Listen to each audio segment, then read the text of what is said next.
일화 가족 여러분 안녕하십니까. 이가영 라이브 이가영입니다.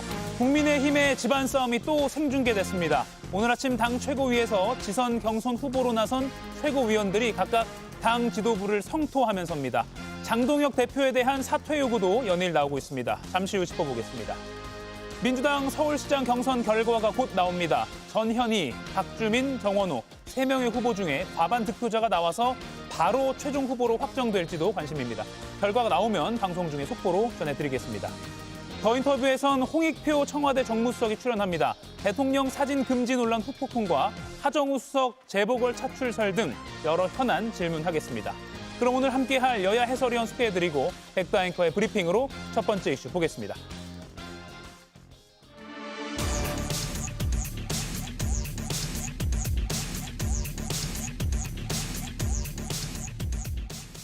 백만 책임당원 돌파를 기록한 국민의힘. 기념비적인 날, 아침부터 당 지도부는 얼굴을 붉혔습니다. 보다 못한 정점식 정책위의장, 이렇게 입을 뗐는데요. 대단히 죄송스럽다는 말씀을 드립니다. 그러니까 공천 신청을 하는 즉시 최고위원회에서 사퇴하도록 하는 규정을 개정하자라는 논의가 있었지만 설마 이런 사태가 발생하겠느냐? 라는 안이한 인식하에 그런 규정을 두지 못한 점에 대해서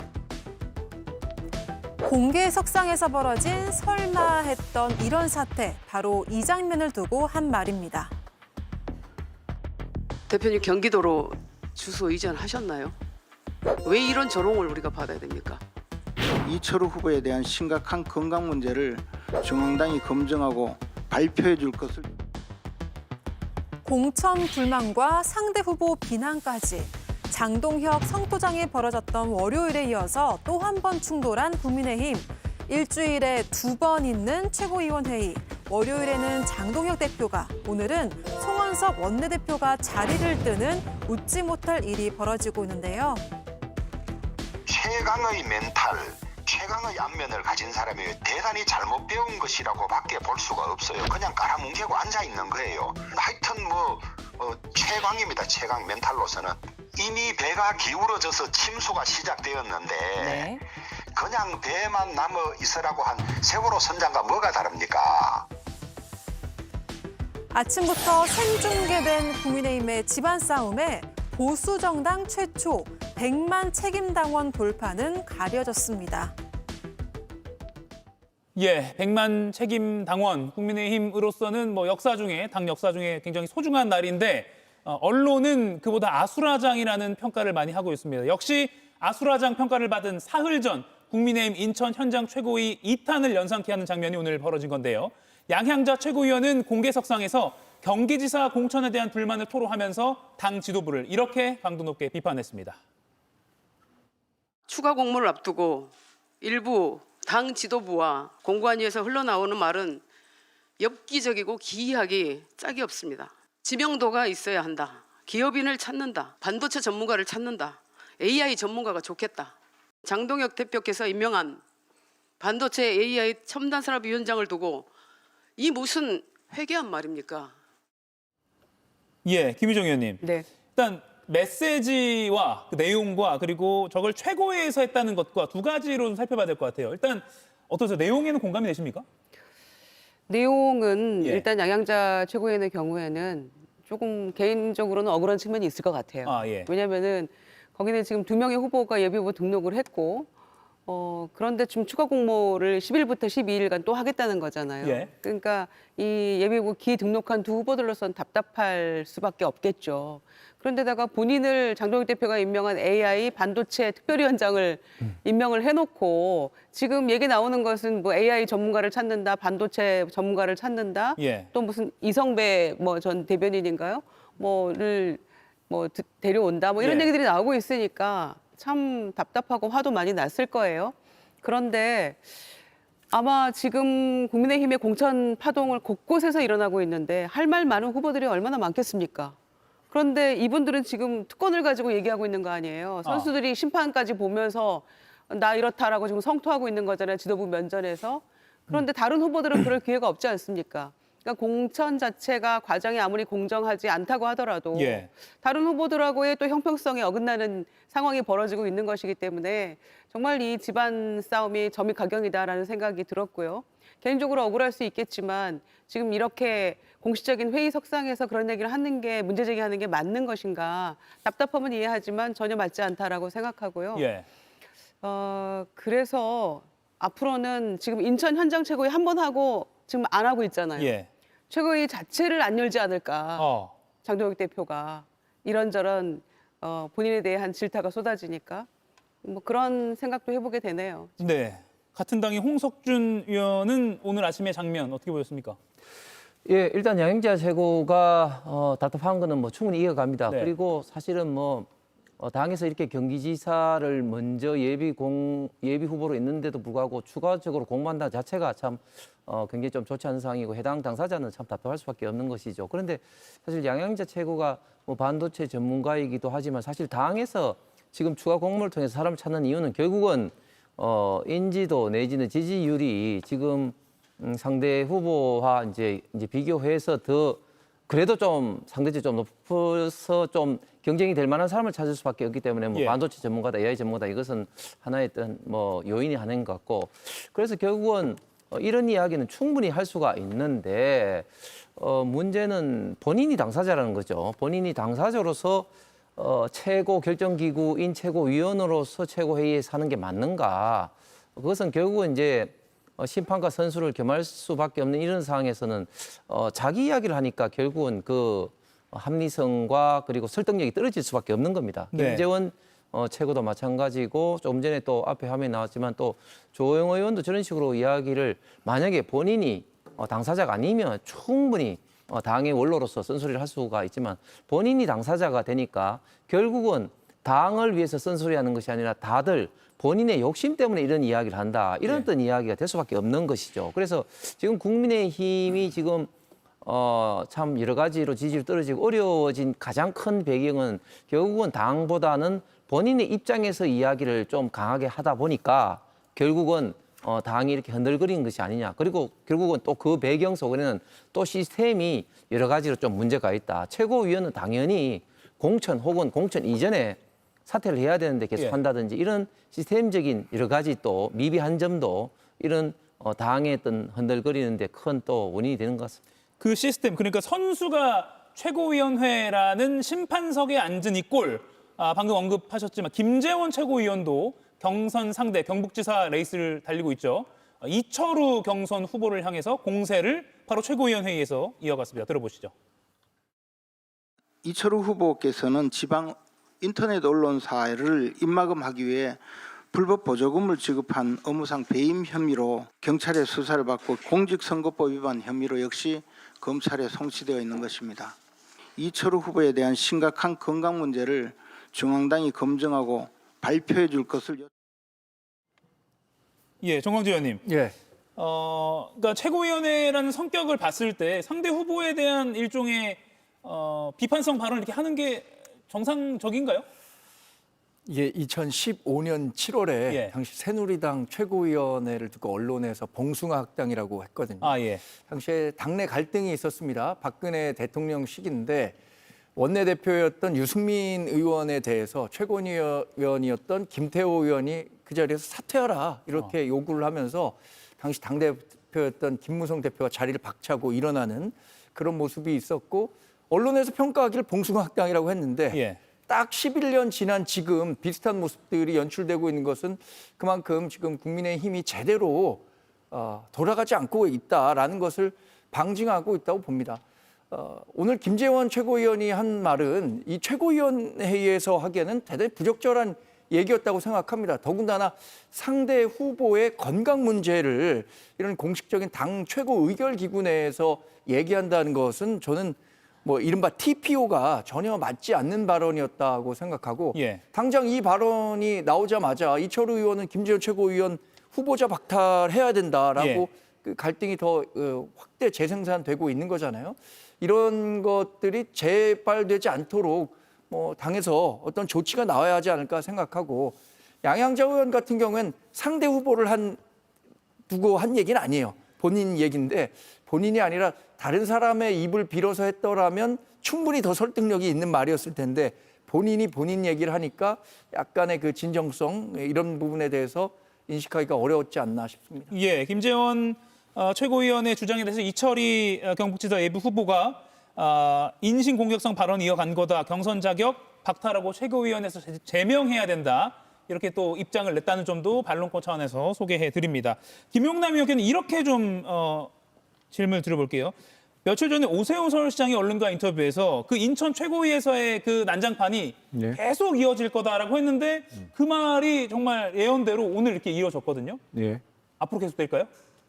앞으로 계속되는 게 아니고 공천 작업 끝나면 본격화되죠. 본격화된다. 예, 공천을 못 받은 사람은 못 받은 사람대로 또 공천을 받은 최종 후보는 이제 장동혁 지도부와의 차별화를 위해서 이제 기존보다 더 세고 다른 목소리를 낼 수밖에 없는 거죠.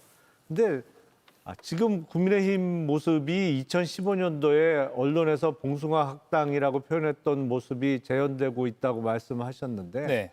봉숭아 학당은 재밌기라도 하죠. 이건 그냥 난장판이에요. 난장판. 그리고 특히 김재원 최고위원은 반칙 아니에요. 저런 거는.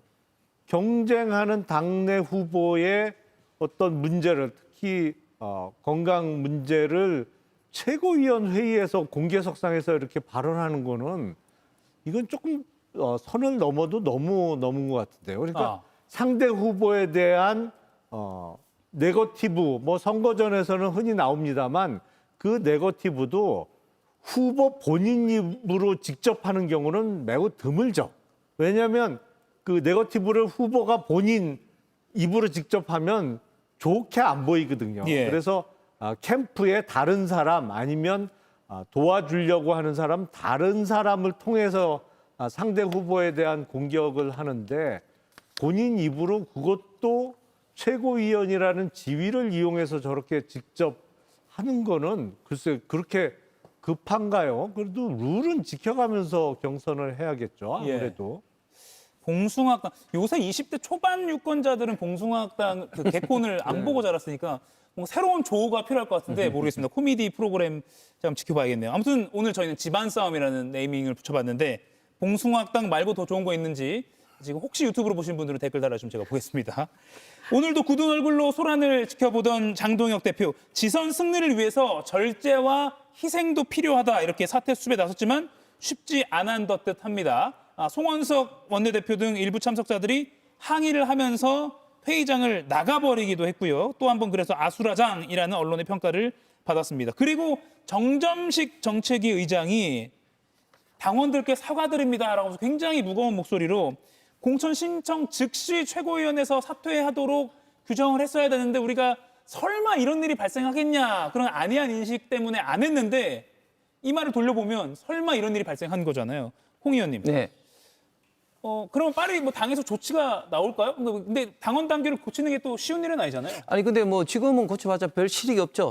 예. 이 공천 뭐 과정 중이고 또 경선 과정 중에 실익이 없고 제가 한 두 달 전에도 이 말씀을 드렸는데 지금 국민의힘에 시스템적으로 여러 가지 문제가 있습니다. 예를 들면 공천하는 과정만 국한해서 본다면 예를 들어서 기획단이라는 것과 공관이라는 게 있는데 사실 기획단에서 큰 공천의 방향을 정하고 또 평가 기준이라든지 이런 걸 정해서 공관위는 사람을 적용을 하고 집행을 하는 그런 것만 해야 되는데 사실은 지금 국민의힘 같은 경우는 기획단 따로 공관위 따로 하니까 공관위에서 사실은 우당탕탕 짧은 기간 내에 하다 보니까 좀 잡음이 날 수밖에 없는 이런 것이고 또 개별적인 사항에 대해서 예를 들면 뭐 가점이라든지 또 사퇴라든지 이런 어떤 세밀한 어떤 규정에 대해서도 보면 사실은 가점, 감점 이런 것도 좀 더 체계적으로 미리 좀 세팅이 돼 있어야 되고 또 사퇴 규정도 세팅이 돼 있어야 되는데 대표적으로 최고위원 같은 경우 예를 들면 출마할 때 예를 들면 뭐 3개월 전이다, 6개월 전이다 이렇게 사퇴 시점도 못을 박아야 되면 물론인데 지금은 심지어 최고위원이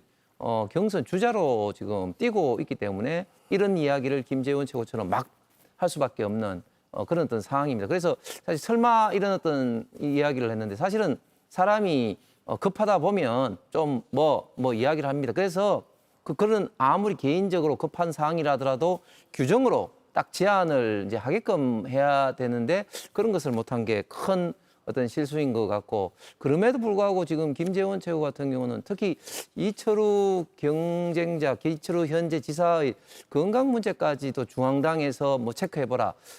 이것은 사실은 아무리 경쟁 후보라 하지만 좀 공당의 최고위원으로서 같은 또 경쟁자로서 어떤 선을 좀 너무 좀 지나치게 넘는 발언을 했기 때문에 제가 볼 때는 이런 발언을 통해서 김재원 최고가 얻는 것보다는 오히려 잃을 것이 더 많은 상황에서 좀 지나치게 말을 한 것 같습니다. 예, 계속해서 밖으로 내부 갈등이 터져 나오고 있습니다.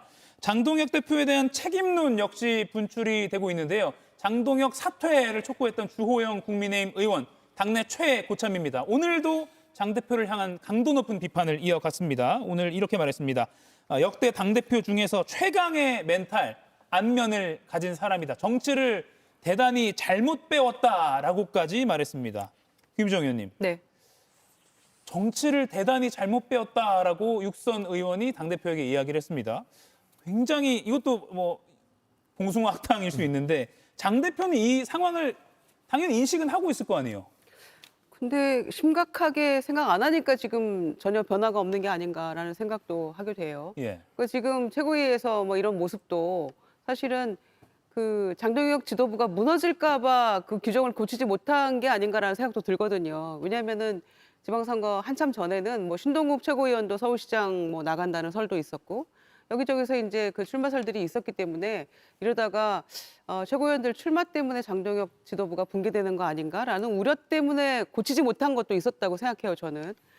그런데 설마 뭐 이런 생각 때문에 못 고쳤다?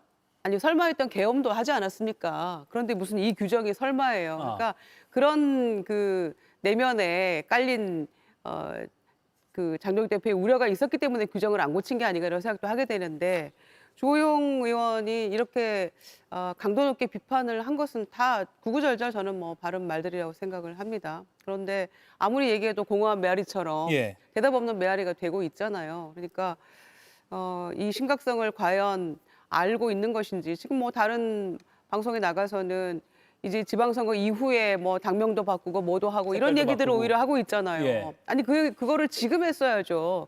지금 했어도 이게 도움이 될까 말까한 그런 상황인데 이후에 지금 희망을 꿈꾸면서 본인이 다시 한번 당권 도전을 하겠다는 걸로밖에 그 자리를 이어가겠다라는 걸로밖에 안 비치잖아요. 예. 그러니까 심각성을 인지하지 못하고 있고 그냥 민주당은 보세요. 대한민국 국가 정상화, 일 잘하는 지방정부 이게 저희 지방선거 슬로건입니다. 예. 그런데 지금 장동혁 대표는 계속해서 얘기하는 게 노래 부르는 게 뭐예요? 우리 똘똘 뭉쳐서 함께 가야 된다 이거잖아요. 근데 뭉칠 계기를 만들어줘야 되는 거 아닙니까? 공천은 파동으로 여기저기서 잡음이 들리고 본인 자체는 절연도 못하고 있으면서 반성도 안 하고 있고 그냥 뭉치자고만 하면 뭉칠 이유가 있어야 뭉칠 거 아니에요. 그래서 심각성에 대해서 지금 절박한 후보들만큼 전혀 느끼지 못하고 있다라는 게 중론인 것 같습니다. 김형호 전 국회의장도 언론과 인터뷰에서 장동혁 대표가 강성층 골목대장에서 못 벗어나고 있다. 당장 집단 지도 체제로 가야 한다라고 말했습니다. 그러니까 지금 대표적으로 언론에 많이 등장한 장 대표 체제 비판에만 뭐 윤상현 의원, 오세훈 시장, 주호영 의원, 그리고 김형호 전 의장 등등입니다. 정광재 의원님, 예. 계속되는 직접적인 사퇴 요구가 이렇게 나오고 있는데 장 대표는 일단은 그냥 뭉치자 아니면 못 들은 척 이런 것 같거든요. 지금 뭐 본인의 길을 가겠다는 뜻이 워낙 명확한 것 같아요. 이제 6.3 지방선거까지 2달도 채 남지 않았기 때문에 지금 이렇게 당 안팎에서 장동혁 대표에 대한 책임 그리고 또 새로운 지도체제를 가자고 하는 것이 결국엔 현실화되기 어렵다라고 판단하고 있을 겁니다. 지난번에 대한과밀의 그 소장파 의원들이 여러 명이 가서 장동혁 대표에게 이 당의 방향성과 관련해서 정말 진정성을 갖고 설명을 했음에도 불구하고 예. 본인이 당대표니까 그것에 대해 책임을 지겠다고 했고 그때 그래서 결국 두 손 두 발 들고 나와서 그러면 6.3 지방선거에 대한 책임 장 대표가 다 져라라고 하면서 일종의 뭐 휴전 상태가 된 거 아닙니까? 이 방향대로 갈 수밖에 없다고 생각하는데 그러면 그에 대한 정치적 책임 본인이 지겠다고 했으니까 6.3 지방선거에 대한 책임 져야 될 텐데 지금 또 나오는 얘기는 6.3 지방선거 이후에도 본인이 어떤 식으로든 당내 리더십을 계속 가져갈 수 있다라는 식으로 얘기를 하고 있으니까 오히려 그 부분에 대한 걱정들을 더 많이 하고 계신 것 같아요. 예, 이 사퇴 압박이란 벼랑 끝에 섰다 이런 평가까지 나오는 장동혁 대표. 장 대표가 찾은 탈출구 이것이었을까요? 한번 들어보시죠. 중국인 짐 캐리 예산, 대통령은 그럴 리 없다고 잡아댔습니다. 그런데 중국 추경이라는 사실이 곧바로 밝혀졌습니다. 대통령 한 번만 하겠다는 선언을 끝내 안 하는 걸 보니 결국 연임용 빌드업 개헌이라는 합리적 의심을 지울 수가 없습니다. 헛된 욕망을 버리기 바랍니다. 예, 김영남 의원님. 네. 그 짐 캐리 그 예산은 이미 회동하기 전에 전날에 삭감됐다는 건 팩트 체크가 됐는데 오늘도 저런 발언을 했습니다. 결국 위기 탈출을 글쎄요 대통령 비판으로 잡은 걸까요? 어떻게 보세요? 근데 일단 짐 캐리가 뭐예요? 중국인 관광객 짐을 대신 들어줘서 관광 활성화하겠다. 아니 무슨 영화 배우 이름 같아요. 그러니까 예.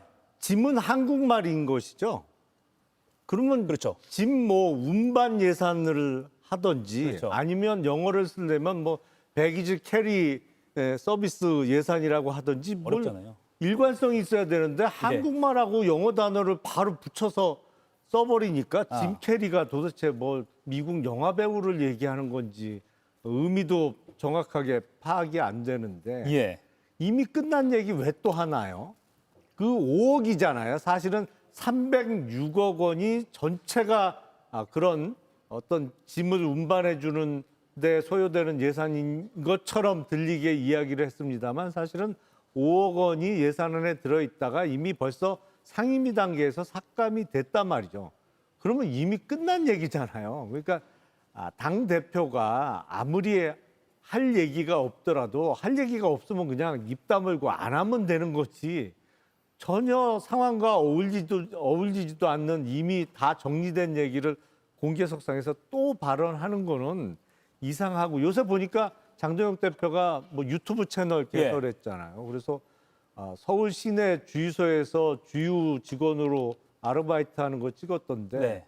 그 기름 늘어 들어온 사람도 국민의힘 당 관계자라 연출이었고 그리고 보니까 저 주유소가요 셀프 주유소예요. 셀프 주유소인데 무슨 기름 넣어주는 아르바이트를 해요. 그러니까 준비도 부족하고 이게 뭐랄까 좀 국민들께 보여드리는 모습도 그럴듯하게 비춰줘야 되는데 예. 능력도 떨어지고 성의도 없고 참 이래저래 양쪽 다 문제인 것 같습니다. 저거 주유소 이렇게 화면 보시면 예. 셀프라고 크게 써 있어요. 왼쪽에 지금 교육생이라는 명찰을 달고 있는 교육 받으려고 셀프 주유소에서 하는 거 아닐까요? 아니겠죠? 아니 셀프 예, 주유소는 그 운전자들이 자기가 기름 넣는데 예. 거기 기름 넣어주는 교육성이 왜 필요해요? 그리고 30분 아르바이트 했다고 뭐 5,160원 받았다는데 예. 민생 체험을 하려면 적어도 반나절은 해야지 어떻게 1시간도 못 채우고 30분 하고는 저거를 무슨 체험했다고 그럴 수가 있겠어요. 네, 시청자 여러분들께서 오해하실까 봐 그런데 예, 예. 짐 캐리 예산이라는 게 예. 실제로 정부가 추경 예산안을 편성하면서 짐 캐리 서비스 이용 활성화 지원이라고 해서 5억 원을 했습니다. 근데 그게 정부가 공식적으로 쓴 용어고 근데 영화 배우와 이름이 비슷하니까 같이 더 회자가 되는 거죠. 아니, 그러니까- 실제로 정부가 공식적으로 쓴 추경의 용어가 짐 캐리 서비스 이용입니다.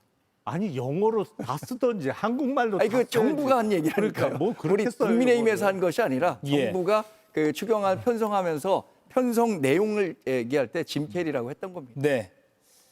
짐 캐리 배우는 의문의 1패인가요? 알겠습니다.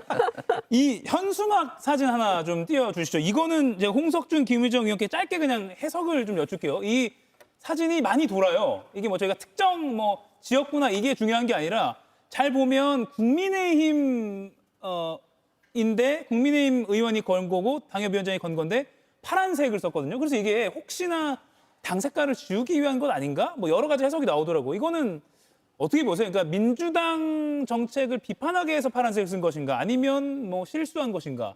당색을 지우기 위한 것인가? 아니 빨간색도 안 입고 흰색 잠바 입는다면서요. 그러니까 빨간색 현수막은 쳐다도 안 보니까 아. 파란색 현수막 걸어서 국민들의 그 시선을 끌기라도 해보자. 뭐 이런 노력이 아닌가 싶은데요. 이게 무슨 의미가 있겠습니까? 예. 그래서 흰색, 파란색 물결로 가면 그냥 다 민주당 물결인 거죠. 예. 어떻게 보세요? 짧게. 예, 그러니까 결국은 이제 파란색의 민주당의 어떤 정책이 결국은 이런 어떤 문제가 초래된다는 그런 어떤 의미를 강조하기 위해서 그런 것이죠. 그래서 이런 것들이 때로는 이 역으로 이제 해석을 통해서 현수막의 효과, 홍보 효과를 극대화하기 위한 어떤 그런 어떤 시도인 겁니다. 그렇군요. 심지어 국민의힘이 이제는 파란색까지 쓴다라는 온라인에서 평가가 나와서 많이 화제가 되길래 한번 두 분께 정치인께 여쭤봤고요.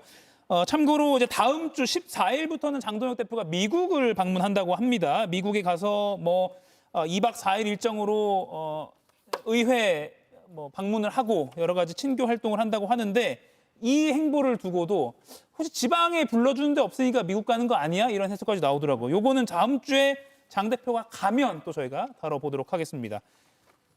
민주당 청와대에도 오늘 소식이 많습니다. 빠르게 백다 앵커의 브리핑 보고 두 번째 이슈 역시 토론해 보겠습니다.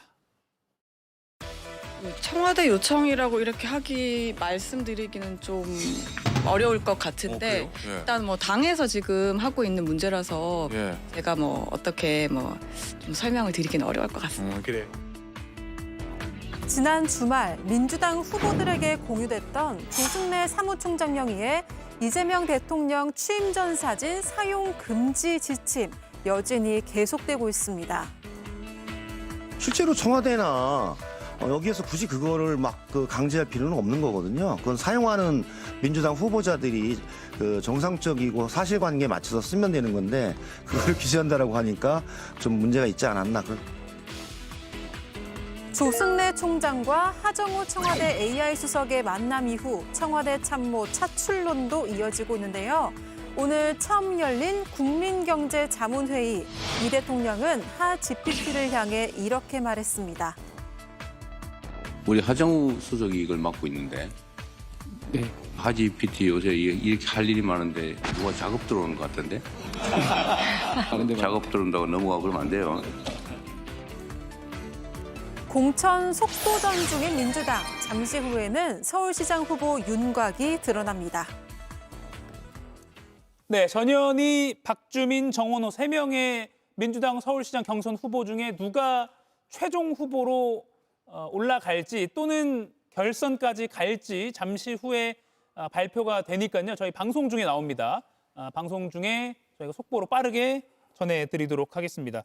추미애 경기지사 민주당 최종 후보처럼 결선 없이 바로 갈지 아니면 결선으로 2명이 올라갈지 관심이 쏠립니다.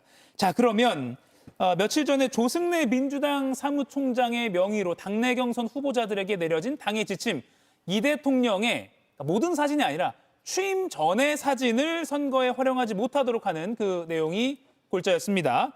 그런데 이게 좀 반발이 많으니까 기존 이미 인쇄된 거 만들어 놓은 거는 사용 가능하다. 다만 현재 시점인 것처럼 이용하는 것은 금지한다는 거다. 이렇게 다시 좀 재차 공문이 내려가기도 했죠. 그리고 엊그제 7일에 한 언론사를 통해서 이 지침이 내려진 게 청와대 요청 때문이다. 이런 이야기가 전해졌습니다. 그리고 그 다음 날 이 대통령이 이런 내용을 전한 언론에 전한 청와대 고위 관계자를 찾아내라, 감찰해라, 문책해라라는 지시를 했다는 이런 보도까지 나왔습니다. 그리고 오늘 전해진 새로운 소식은 이 청와대 고위 관계자의 해명을 직접 들은 이 대통령이 제보자 감찰까지는 아니고 이제 사태를 마무리했다, 상황을 마무리했다 이렇게 좀 결론이 난 것 같습니다. 김유정 의원님, 네. 일단 전운수 청와대 대변인이 밝힌 바에 따르면 청와대가 직접 사용 금지해달라고 내려달라 이런 요청을 한 거는 아니라는 것 같거든요. 왜 이런 일이 벌어졌다고 보세요? 복잡하죠? 네, 복잡한데요. 저는 1차적으로 당에서 좀 정무적 판단을 잘못했다고 생각합니다. 그러니까 이제 첫 번째 내려간 공문이 있고 두 번째 공문이 있었잖아요. 그러면은 두 번째 공문이 사실상 정확하게 그 팩트를 짚은 거 아닙니까? 예. 그러니까 과거의 사진이나 영상이나 이런 것들을 마치 현재 시점인 것처럼 이용하는 것은 오해를 살 수도 있고 그러니까 쓰지 말아라라고 정확하게 짚어서 첫 번째 공문을 내려보냈다면 문제는 없었을 거예요.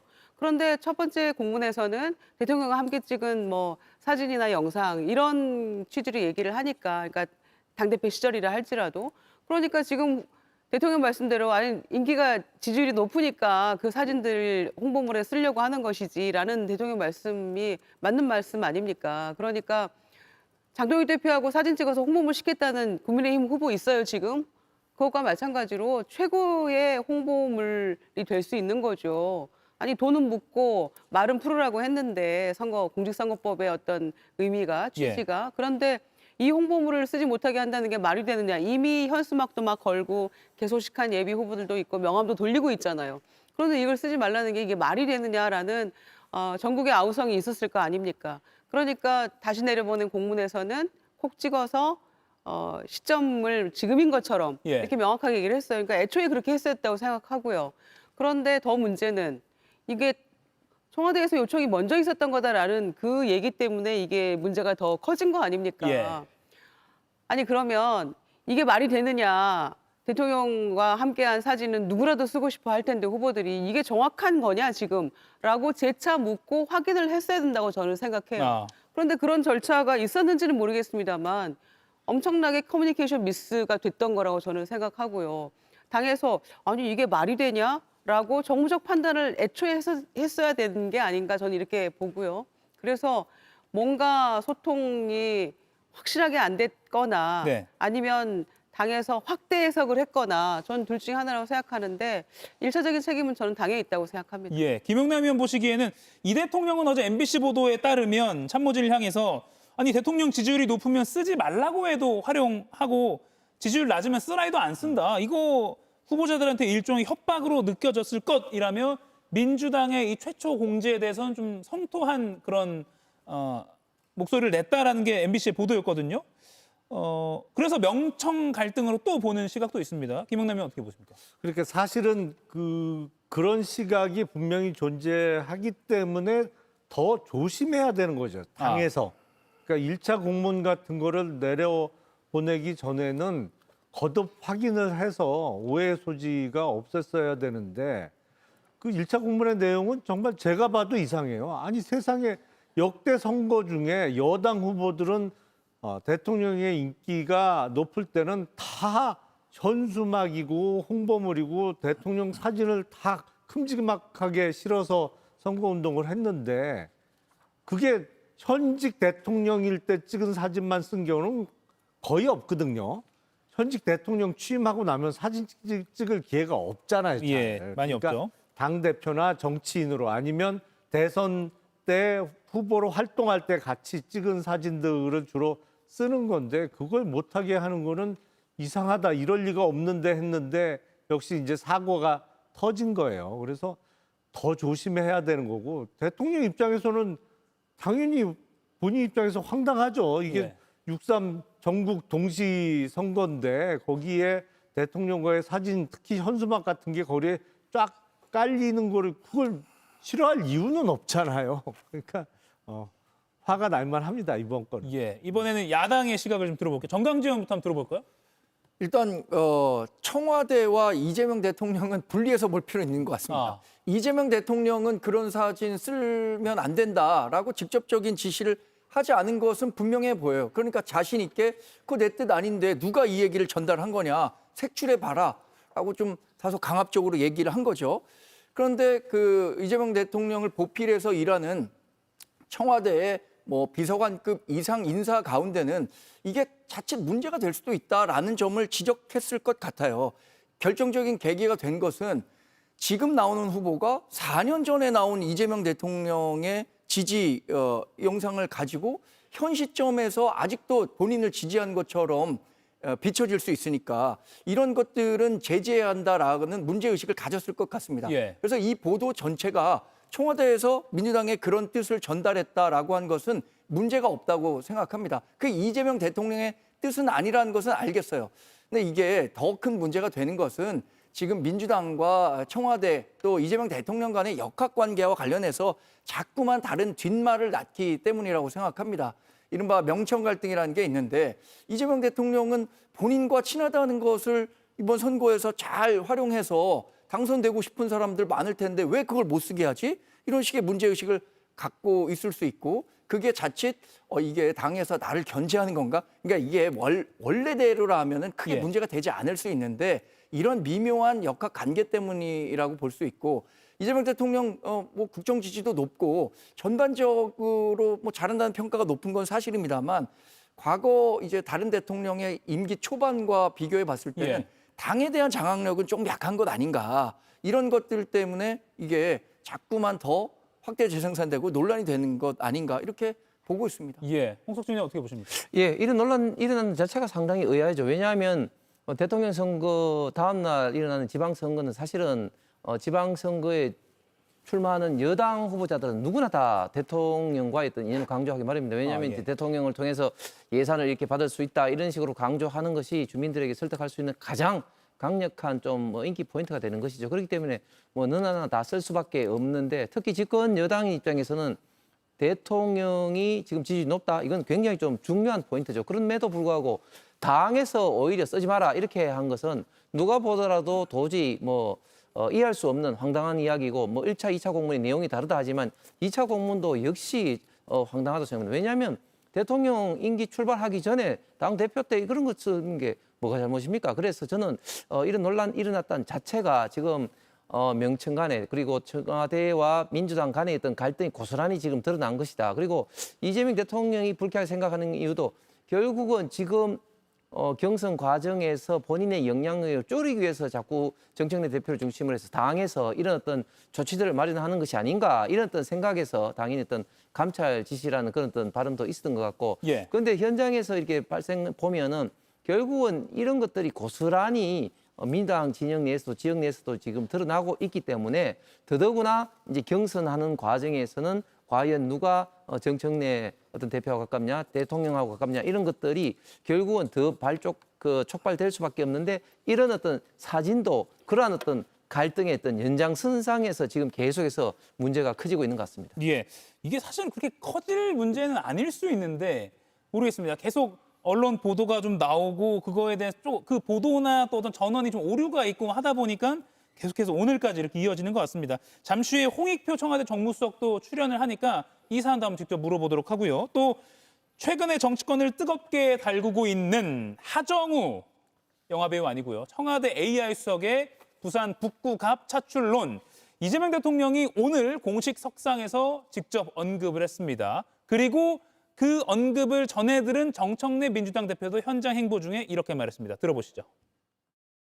그리고 하지 PT 요새 이렇게 할 일이 많은데 누가 작업 들어오는 것 같던데? 그러니까 말입니다.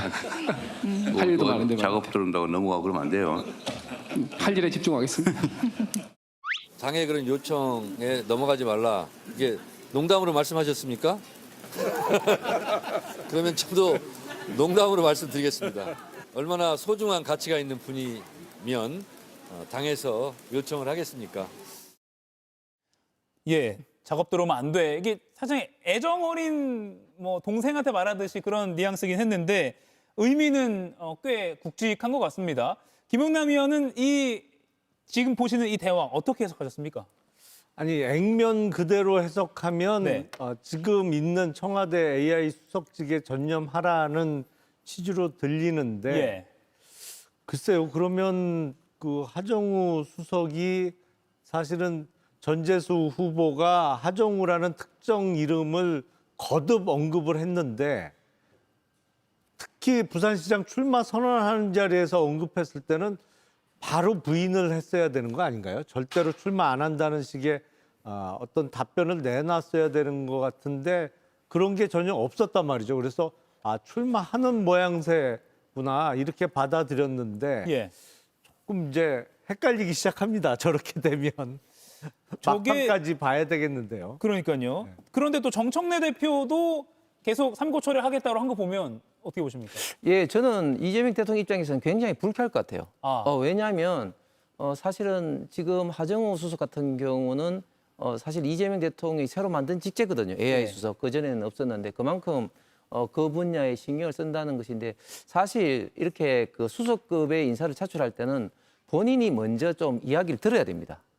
그래서 본인한테 좀 양해를 구한다든지 이렇게 해서 접근을 해야 되는데 지금은 오히려 언론을 통해서 알게 되니까 굉장히 일단은 기본적으로 불쾌하게 지금 기분이 들 수밖에 없는 것이고, 그리고 지금 대통령 입장에서는 물론 부산에서 한석도 중요하지만, 그러나 그 부산은 사실은 누가 가더라도 일단은 민주당 입장에서는 굉장히 좀 쉽지 않은 지역입니다. 지금 부산 북구 같은 경우 전재수 의원이 개인기로 이겼지만 그러나 진 적도 있었고 하기 때문에 하정우 수석이 가더라도 이길지 말지 질 가능성도 굉장히 많은 상황에서 본인의 기중한 수석을 본인하고 미리 상의도 없이 언론에서 특히 당에서 계속해서 욕을 한다, 이런 입장은 대통령을 봐서는 기분이 좋을 어떤 어떤 상황은 아닌 것이죠. 그랬기 때문에 저는 비록 좀 뭐 농담의 가벼운 형식으로 이야기했지만 흔들리지 마라, 이렇게 국민 세상에서 언급한 것이 아닌가 생각이 듭니다. 근데 한꺼풀 더 생각하는 입장에서는 이게 오히려 하수석의 몸값을 높여주는 발언일 수 있다.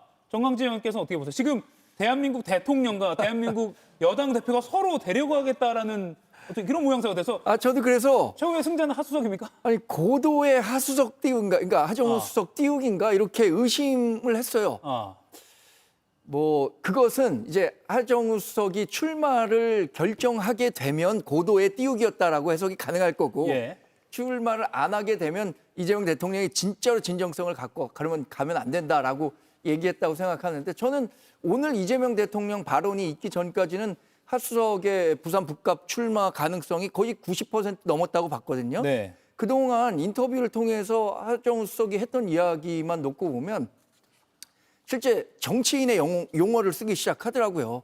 뭐 본인이 어렸을 때는 사상구가 없었기 때문에 나고 자란 곳, 학교를 다닌 곳, 뭐 어렸을 때 놀던 곳이 다 북구였다, 이런 얘기를 한 걸 보고 출마를 하겠다라고 생각했는데, 결국에 오늘의 이야기가 이재명 대통령이 진정성을 갖고 한 얘기인지 아니면은 정말로 좀 고도의 띄우기로 활용하려고 했던 거는 이제 불과 한 달 정도밖에 남지 않았는데, 하수석이 출마하게 되면 고도의 띄우기였고요. 출마 안 하게 되면 진짜 하지 말라는 뜻으로 봐야 될 것 같습니다.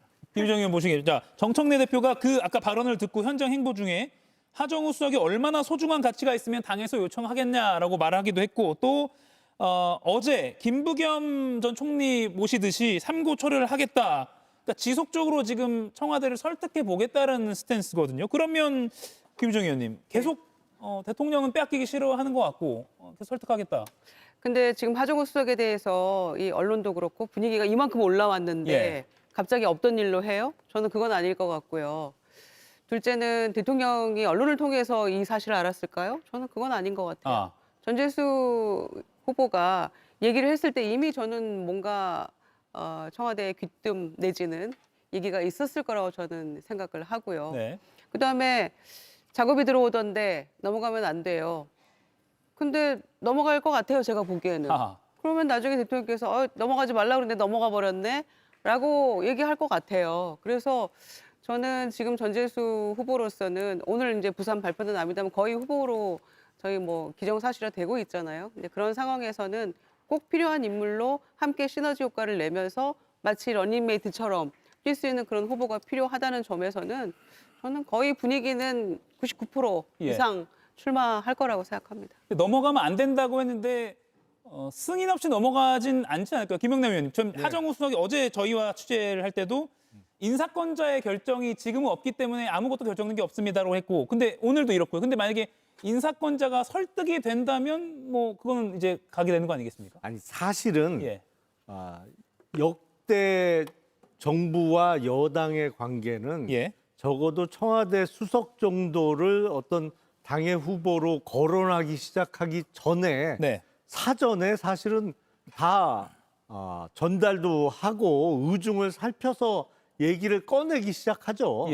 더군다나 대통령의 고위직 참모면 대통령과의 어떤 상의 없이 이거를 이름을 언급하기 시작하는 경우는 거의 못 본 것 같아요. 그게 당연한 건데, 근데 지금 정부와 여당은 약간 옛날과는 조금 달리 돌아가는 측면이 있는 것 같아서 그래서 het갈려요, 이게. 원래는 그 다 사전 조율 끝나야 이름이 나오기 시작하는 거죠. 아니면 하정우 수석이 챗 GPT에 좀 돌려보지 않을까, 시나리오를. 네, 농담입니다. 돌려봤대요. 돌려봤대요? 돌려봤더니 이것도 좋고 저것도 좋고라고 얘기했대요. 네. 아직 AI가 한계가 있는 것 같습니다. 자, 빠르게 역시 부산 출마 이야기가 나오는 역시 북구갑 출마가 거론되기도 하는 한동훈 전 국민의힘 대표 출마 결심을 굳혔다라는 보도가 나왔고 저희가 한 전 대표 측의 방송 전에 확인을 해봤더니 부산 출마를 염두에 두는 쪽으로 기울어졌다. 그런데 확정은 아니다라고 관계자에게 직접 들었습니다. 정강진 의원님, 네. 부산 북구갑 한동훈 전 대표 출마 가능성 몇 %입니까? 일단 AI가 대체할 수 없는 직업이 있는데 예. 그게 정치입니다. 아, 그렇군요. 뭐 AI가 지금 정무적 판단은 못 하고 있는 거잖아요. 예. 그리고 이 판단도 역시 한동훈 전 대표 본인의 판단만 남은 것 같아요. 뭐 그런 가능성은 당연히 높아졌다고 봐야겠죠. 본인의 당선 가능성이 있는 지역이 일단 영남 지역으로 국한될 거 아닙니까? 3자 구도에서는. 네. 영남에서 나오는 보궐 지역이라는 것이 예전에는 뭐 대구 수성갑도 나올 수 있고 부산 해운대갑도 나올 수 있다 이런 가능성이 있었는데 지금 그 가능성들이 굉장히 낮아졌기 때문에 상대적으로 부산 북갑 출마 가능성은 높아졌다고 봐야겠죠. 예. 더군다나 어제 국민의힘 현직 당협위원장을 맡고 있는 서병수 전 부산시장과 만났다는 거 아닙니까? 그렇죠. 부산 현장에서. 서병수 전 부산시장은 국민의힘이 후보를 내지 말고 한동훈 전 대표랑 연대해서 이번 선거를 치는 것이 좋다라는 이야기를 했을 정도면 서병수 전 부산시장은 한동훈 전 대표의 출마를 기대하고 있는 것 같아요. 예. 그러면 그런 그 조건들이 조금씩 무르익는 것 아닌가 생각하는데 역시 확정적인 것은 아니다라고 제가 말씀드릴 수밖에 없겠습니다. 이거 AI에 물어봐도 확정적인 것은 아니라고 얘기할 것 같습니다. 한 달 만에 부산을 마침 방문했고 어제 방문했잖아요. 이 방문한 시기가 뭐 하정우 수석이 출마하는 거 아니냐 이렇게 뉴스가 많이 나올 때 찾아갔고 뭐 고등학생, 중학생들을 현장에서 만난 것도 있고요. 시장에 가서 호떡을 먹는 그런 장면도 있고요. 뭐 사진을 찍어주는 그런 장면도 있었습니다.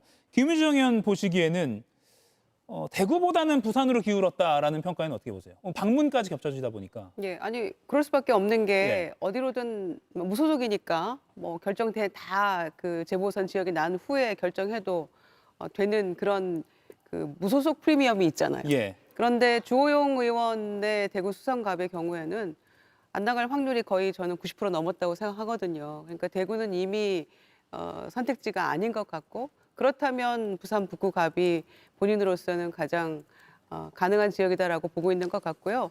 저는 이미 지난번에 그 부산의 박수영 의원이 그 북구갑의 여론조사에 대해서 한동훈 전 대표 건에 대해서 잘못 얘기했잖아요. 그거 정정해달라고 그러고 뭐 사과도 하고 막 이랬었는데 예. 그때 상당히 예민하게 반응하는 걸 보고 아 북구갑으로 이미 거의 마음을 굳혔구나 라는 생각이 들더라고요. 그래서 북구갑 나가지 않을까 생각합니다. 예, 하정우 수석과 한동훈 전 대표와 또 국민의힘 후보의 3파전이 될 것인가 이런 관전 포인트도 앞서 나가는 포인트이긴 하지만 벌써 거론되고 있습니다.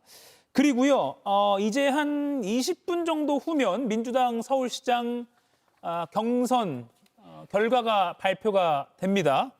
3파전에서 2파전으로 즉 결선으로 갈지 아니면 바로 과반 득표자가 나와서 한 번에 최종 후보가 확정될지 상당히 관심이 쏠리는데 요거는 홍석준 의원과 김용남 의원 두 분께 한번 전망을 들어볼게요. 20분 후에 결과 나오니까 아주 세심하게 AI급으로 예측을 해주셔야 됩니다. 네, 먼저 홍 의원님부터 여쭐게요. 예, 저는 갈 것 같습니다.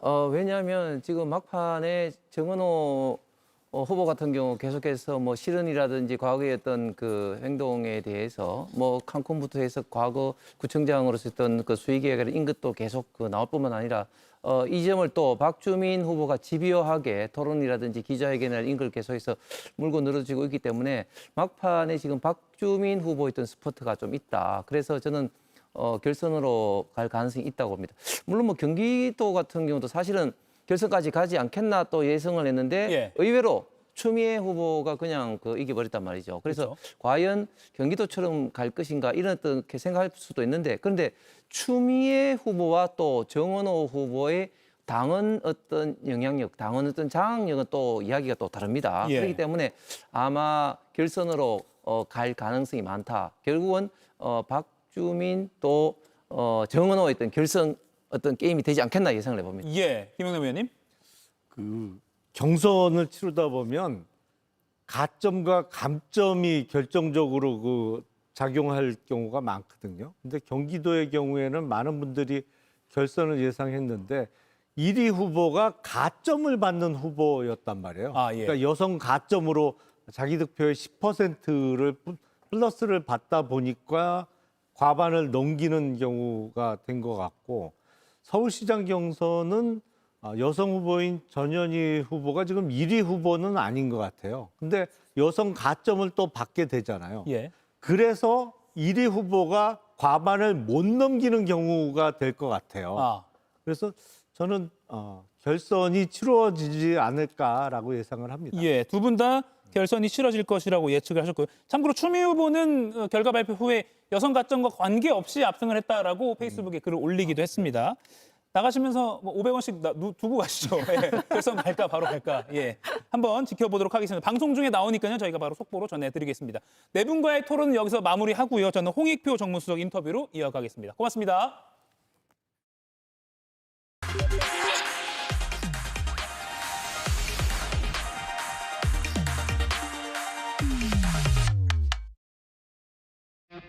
환영합니다. 네, 반갑습니다. 네, 반갑습니다. 대통령님.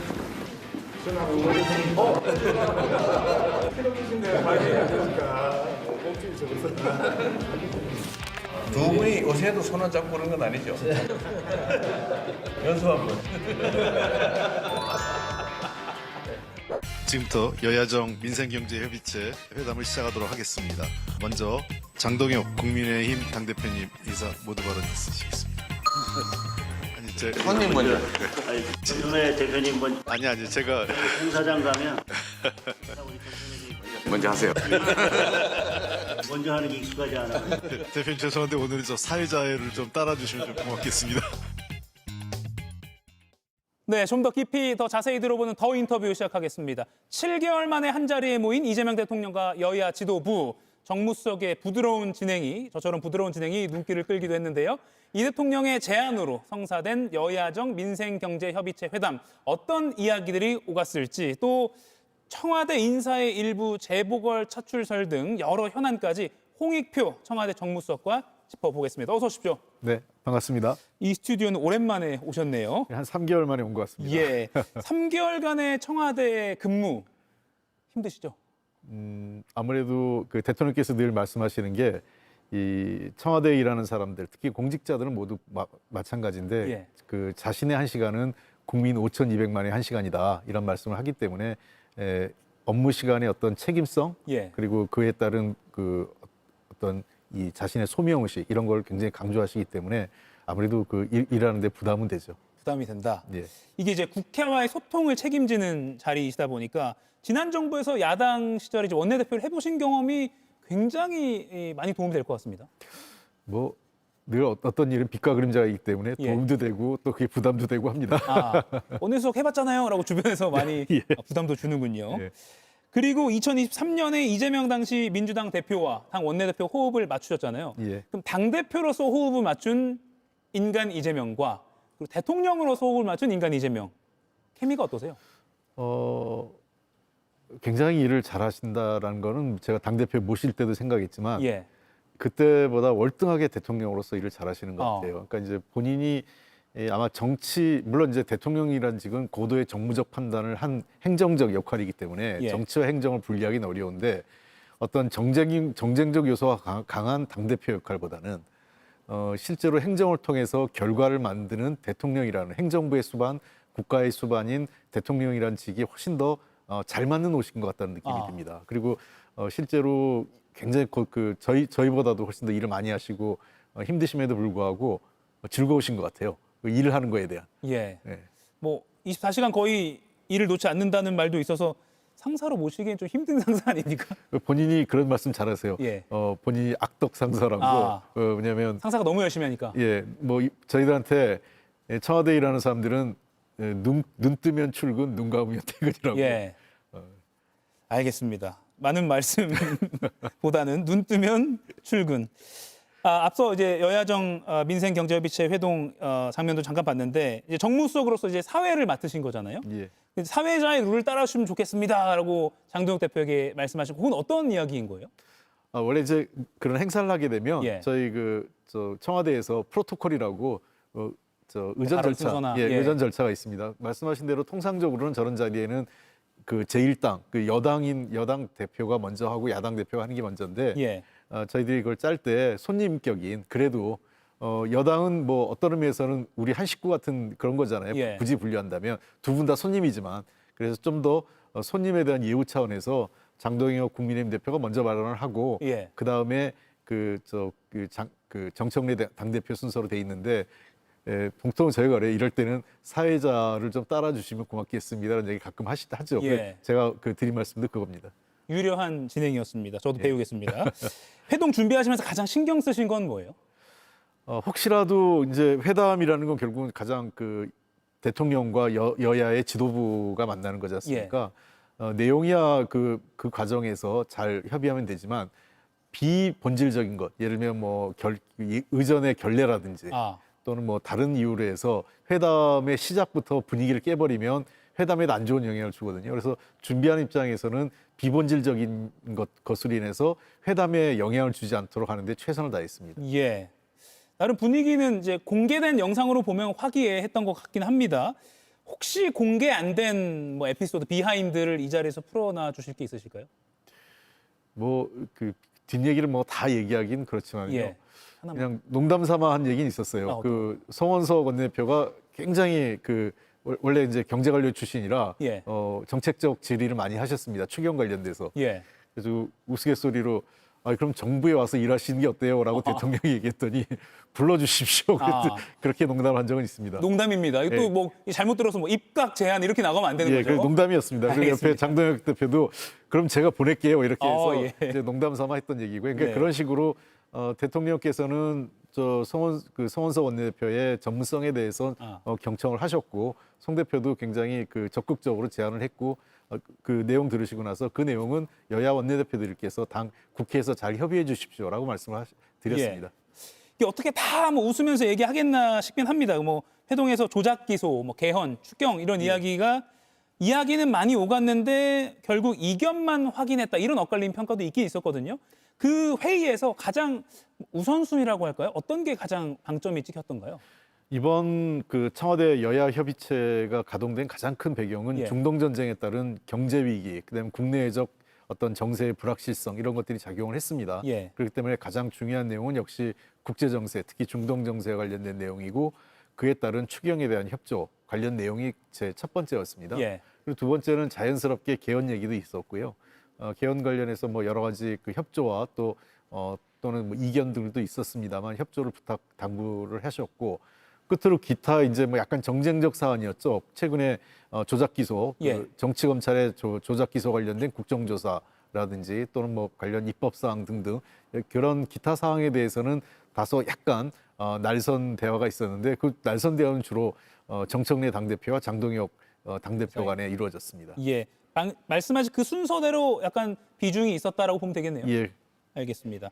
그리고요, 아까 개헌 말씀하셨는데 이제 비공개 회담까지 끝나고 각 당 대변인이 각자의 이제 생각대로 언론 브리핑을 했습니다. 이런 내용이 나왔다. 그런데 국민의힘에서는 개헌 관련해서 장동혁 대표가 이 대통령에게 중임 또는 연임하지 말아달라고 선제적으로 선언을 좀 해달라.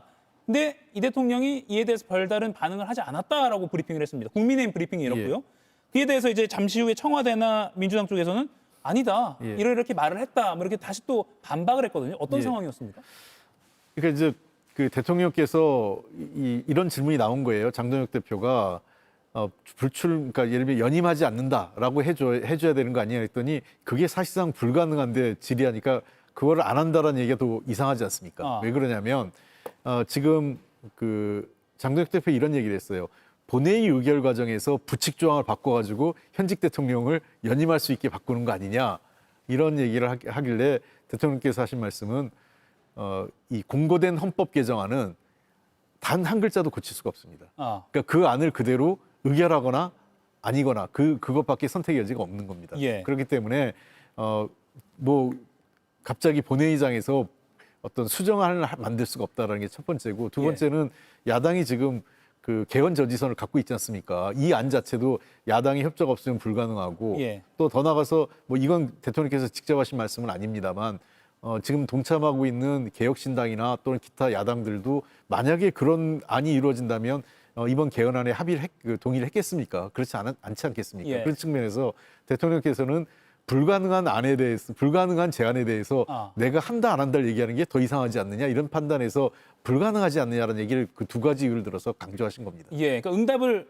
했는데 예. 아무런 별다른 응답이 없었다라는 브리핑이 나왔던 것이고, 그러면 국민의힘 그 장동혁 대표의 그 취지는 선언을 해달라는 취지는, 선언을 하면 지금 뭐 추진하는 개헌안 정도는 우리가 찬성하겠다 이거였나요? 그러니까 조건을 단 건가요? 그것도 아니었습니다. 그렇기 때문에 만약에 모르겠습니다. 정말 지금이라도 장동혁 당대표가 지금 당론으로 반대를 하고 있거든요. 예. 정확하게 그러면 대통령이 연임하지 않겠다고 하면 이번에 찬성하겠다라고 하면 그 청와대에서도 뭔가 답을 고민할 수 있겠죠. 예. 근데 그런 상황도 아니었기 때문에 그 자체 그날의 내용에 대해서는 대통령께서는 전체적으로 안 되는 거를 자꾸 안 하겠다고 하는 게 더 이상하지 않느냐는 취지의 답변을 하신 겁니다. 예, 알겠습니다. 그러면 지금 이 우원식 국회의장도 노력을 하고 있고, 지금 이 개헌안에 대해서는 글쎄요, 막 숫자적으로 따지면 국민의힘에서 뭐 최소 10명 정도 협조하면 가능하다지만 이게 사실 합의가 이루어져야 되는 거잖아요. 어떻게 좀 그렇습니다. 프로세스를 구상하고 계세요?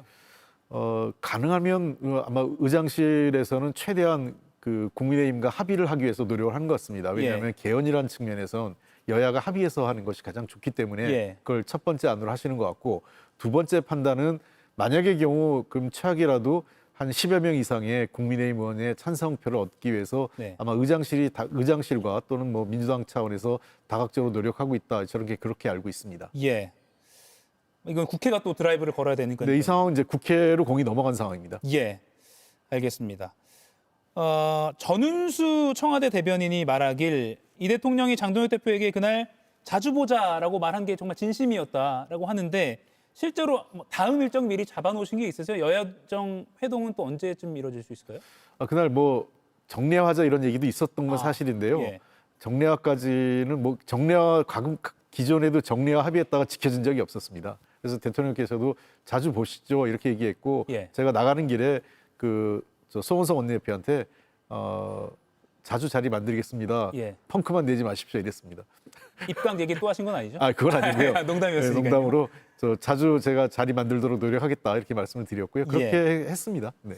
그날 저도 오늘 한 컷으로 했지만 막 이게 유머러스한, 그러니까 공개된 영상에선 적어도 그런 분위기 자체를 보고 국민들을 많이 그래도 어쨌든 만나긴 만나는구나라는 만족감을 얻으신 분도 많은 것 같습니다.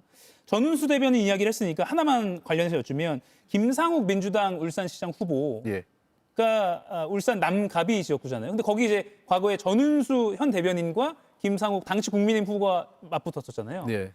그래서 전은수 부대변인이 대변인이 된 것, 그리고 김상욱 이제 울산 후보가 빠지면 거기 빈자리 나는 거 아니냐? 그러면 전은수 후보 글로 가는 거 아니냐? 뭐 이런 거. 예. 갑니까, 전은수 대변인? 아직 결정된 건 아무것도 없습니다. 예. 관련해서 뭐 그 대통령님께서 그에 대해서 논의하거나 그 어떤 상의를 한 적은 없었고요. 관련해서 내부적으로 뭘 협의한 내용도 없고요. 어쨌든 인사권자인 대통령께서 어떻게 할 건지에 대해서는 아직 그 어떤 의견도 내시지 않고 있고, 전은수 대변인도 아직까지도 어떻게 하겠다, 자기가 나가겠다 말겠다 이런 얘기를 한 건 없습니다. 예. 좀 더 당에서도 제가 알기에는 그 전체적으로 광역 후보자를 포함한 지방선거 공천이 마무리된 이후에 4월 중순 이후에 그 국회의원 후보자, 재보궐선거에 대한 국회의원 후보자를 정리하겠다는 입장이기 때문에 그 시점에서 아마 본격적인 논의가 있지 않을까 생각합니다. 예. 답이 이미 나왔지만 좀 꼬투리를 더 잡아보면요. 부대변인에서 대변인으로 승진시켜 준 것. 누가 봐도 그런 모양 아니야? 라고 이제 정치평론 하시는 분들이 많이 이야기하거든요. 뭐 해석이야 그렇게 예. 할 수 있는데, 어쨌든 기존에 대변인 한 자리가 비었지 않습니까? 김남준 의원 그 후보자이잖아요. 예. 후보가 나갔기 때문에 안 그래도 대변인 한 명을 보강해야 된다는 얘기가 있었기 때문에 자연스러운 청와대 인사 조치였다. 그거 자체를 확대 해석할 필요는 없다고 생각합니다. 예. 그리고 이제 또 차출설의 대명사가 돼버린 하정우 AI 수석 이야기를 여쭙겠습니다. 어제 하수석 설명으로는 민주당이 정무수석을 통해서 청와대에 좀 요청했던 걸로 안다 이렇게 설명을 했거든요. 구체적으로 어떤 민주당 쪽에서는 차출이 필요해요라고 좀 요청을 들으신 바가 있으십니까? 네, 뭐 저한테 뭐 당 쪽에서 주로 소통 창구다 보니까 예. 뭐 다양한 의견을 얘기해왔고 특히 하정우 하정우 그 AI 수석에 대해서 좀 그 부산 쪽에 또 고향이 또 부산이고요. 예. 전재수원의 또 고등학교 후배기도 합니다. 예. 그러다 보니까 부산 출마를 강력하게 요청을 해서 저도 관련된 내용을 대통령께 전달만 하겠다. 어차피 이건 제가 결정할 사항도 아니고 인사권자인 대통령이 판단하실 것 첫째. 그 두 번째는 당사자인 하정우 AI 수석이 어떤 생각을 갖고 있는지를 잘 모르겠다. 그런데 실제로 하정우 AI 수석 같은 경우는 고민을 하고 있는 것 같아요. 고민을 하는데 자신이 맡고 있는 일이 굉장히 중요하다 이런 생각도 있고 예. 또 부산이라는 지역의 특성 때문에 지역에서 워낙 강한 요구가 있고 당에서도 요구가 있다는 것도 알고 있어서 예. 고민스러운 부분이 있고 대통령께서 오늘 공개적인 자리에서 놔두고 가면 안 돼. 할 예. 일 많아. 이런 식의 얘기를 하셔가지고 아직까지는 대통령께서도 어떤 판단을 하고 계시지는 않은 것 같습니다. 작업 들어온다고 넘어가면 안 됩니다 하니까 예, 할 일에 집중하겠습니다라고 예. 답을 했습니다. 그러니까 일각에서 말하는 그러니까 뭐 언론을 보고 민주당이 차출을 하려고 한다라고 대통령이 알았다. 이건 아니군요. 이미 정무수석을 통해서 보고는 받은 사안이다. 예, 그렇습니다. 예, 알겠습니다. 작업 들어온다고 넘어가면 안 돼. 이거 오히려 좀 하정우 수석을 띄워주면서 나중에 좀 출마했을 때 좀 더 홍보 효과가 있게 하는 거 아니야? 이런 평론에 대해서는 어떻게 보세요? 글쎄요. 세상이란 걸 정말 모르는 거지만 아직까지 현재로서는 그 대통령이나 하정우 수석 본인도 확실하게 결정한 건 없습니다. 예, 알겠습니다. 근데 당의 한 가지 한다면 당의 요구가 굉장히 거세게 들어오는 건 사실입니다. 예, 그거 뭐 정청래 대표도 언론에서 예. 공개적으로 말을 하고 있으니까요. 예. 삼고초려도 하겠다라고 했습니다. 지난 4일에 민주당이 이 대통령의 취임 전의 사진을 좀 사용하지 말아달라라고 경선 후보에게 지침을 내린 게 많이 좀 잡음이 나오고 있습니다. 이게 또 청와대 요청 때문이다라는 보도가 나오면서 예. 조금 더 혼란이 가중된 것 같아요. 이 사안 좀 정리를 해야 될 것 같은데요. 우선은 그 관련 보도는 사실이 아닙니다. 그러니까 그 약간 뭐가 이제 그 여러 가지 내용이 혼선이 이루어지면서 예. 관련 보도가 이루어졌고 그 내용이 사실이 아니기 때문에 이제 해당 언론사에 저희가 항의를 했고 기사는 내려졌거든요. 예. 저희가 사실관계 경위 파악도 했고요. 우선은 그 당무, 그러니까 즉 선거와 관련 사무는 당이 판단해서 알아서 할 일이지 청와대가 이래라 저래라 할 사안은 아닙니다. 그러니까 해당 사진이나 동영상을 쓸지 말지는 당이 알아서 판단하는 문제고, 근데 예. 또 하나 더 나가서 과거 사진이나 동영상 같은 것을 못 쓰게 할 이유가 없는 겁니다. 그런 적도 없었고요. 또 그 예상 외로 이제 그런 결정이 나왔고, 예.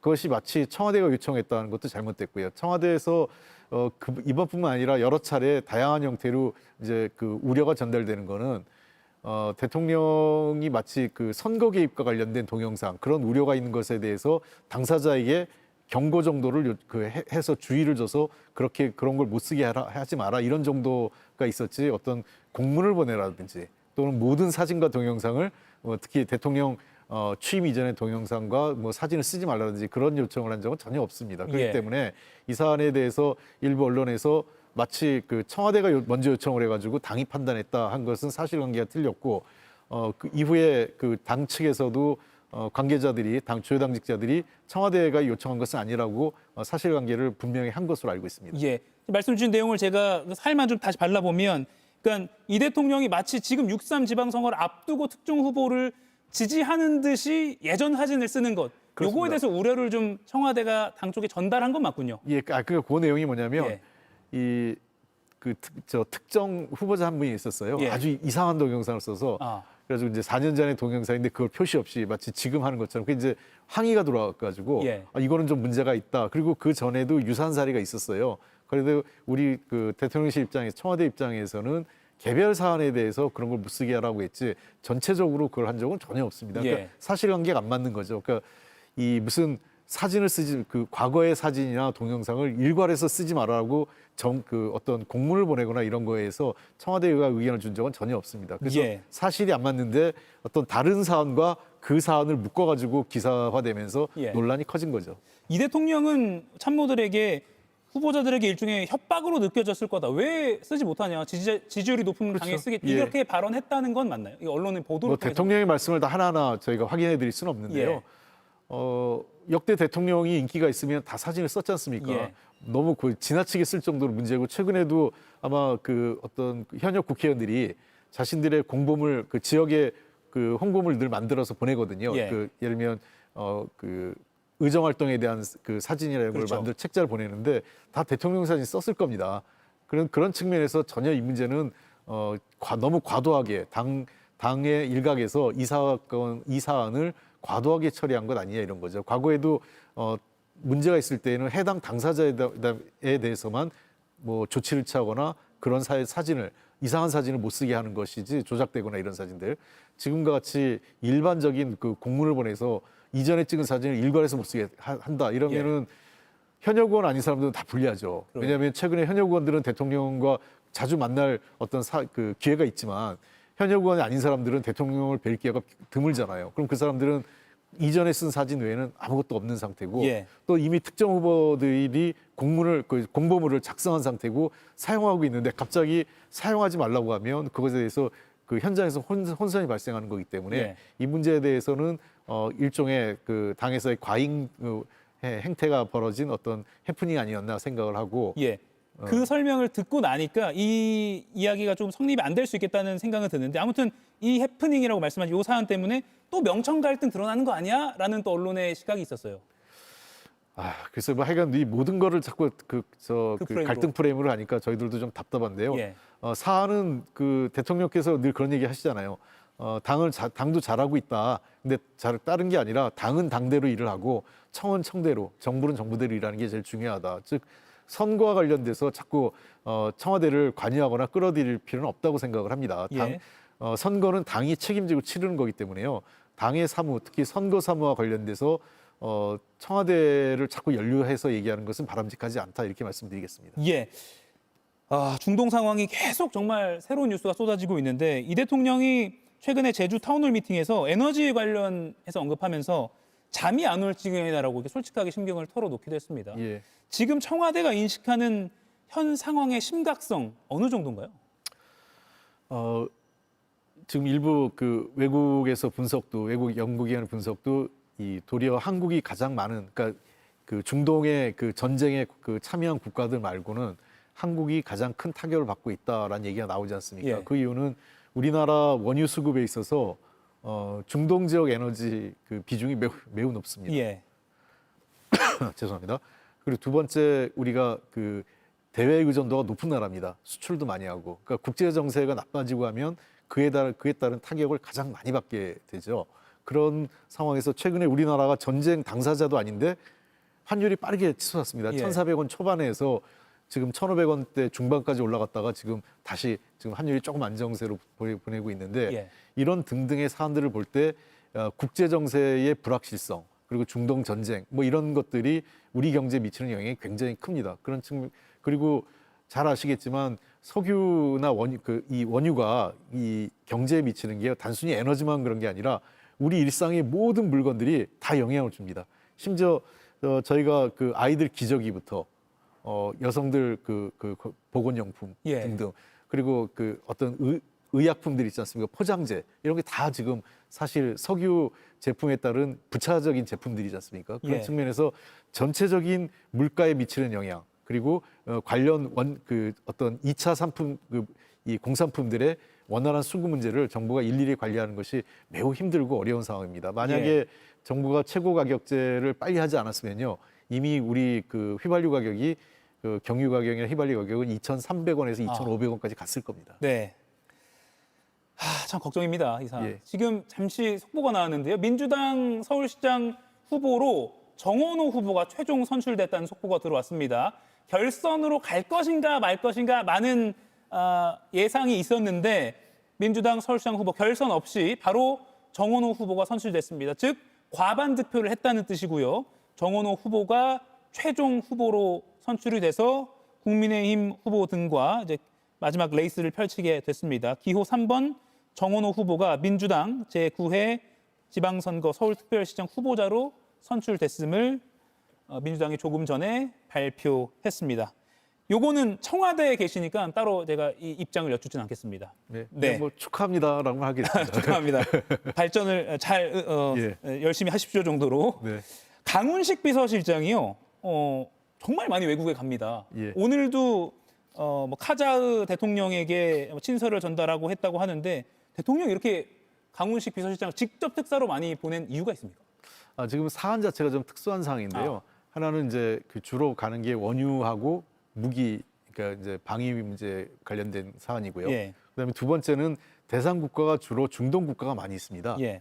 중동 국가는 왕정 국가들이 많기 때문에 이런 국가의 특성상 그 다른 사람보다는 대통령과 가장 지근거리에 있는 사람이 갔을 때 훨씬 더 중요한 인물로 생각을 많이 하고 있습니다. 나라에서도 그렇습니다. 예. 그리고 이 무기와 관련된 그 매매와 거래와 관련돼서는 주로 그 정무적 그 판단도 필요하기 때문에 예. 그런 측면에서는 어느 나라고 그 어떤 비서실장이나 이런 분들이 많이 또는 대통령 특사 이런 분들이 활용을 많이 하고 있습니다. 예. 지금 한 20초 정도 있는데요. 정무수석으로서 좀 올해 안에 이루고 싶은 목표라고 할까요? 좀 설명해 주시죠. 국민들께서 내 삶이 좀 나아졌다 이런 말씀을 꼭 듣고 싶습니다. 예. 그게 아마 이재명 대통령의 소원일 바람일 거라고 생각을 합니다. 예. 알겠습니다. 눈 뜨면 출근, 자야지 일이 끝나는 청와대 여러 참모 중에 한 분, 청와대 홍익표 정무수석과 이야기 나눠봤습니다. 고맙습니다. 고맙습니다. 세라젬은 세라젬을 혁신 중. 척추견인 기술, 위장 증상 개선 기술, 혈액순환 개선 기술. 세라젬의 의료기기 기술은 진화한다. 세라젬. 자, 다음 4번 문제로 넘어가 볼게요. 기분 좋게 풀 수 있는 난이도입니다. x가 0보다 혹시라도 방해될까? 모든 순간 조용하게, 더 오래 편안하게. 본질이 강한 타이어. 넥센 타이어.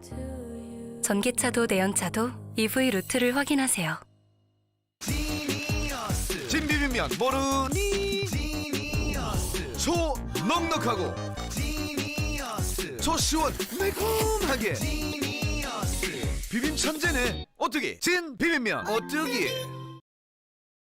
이 영양제를 꼭 드셔야 건강 지키게 될 수 있어요. 이가역 라이브 시청자 여러분 꼭 기억하세요.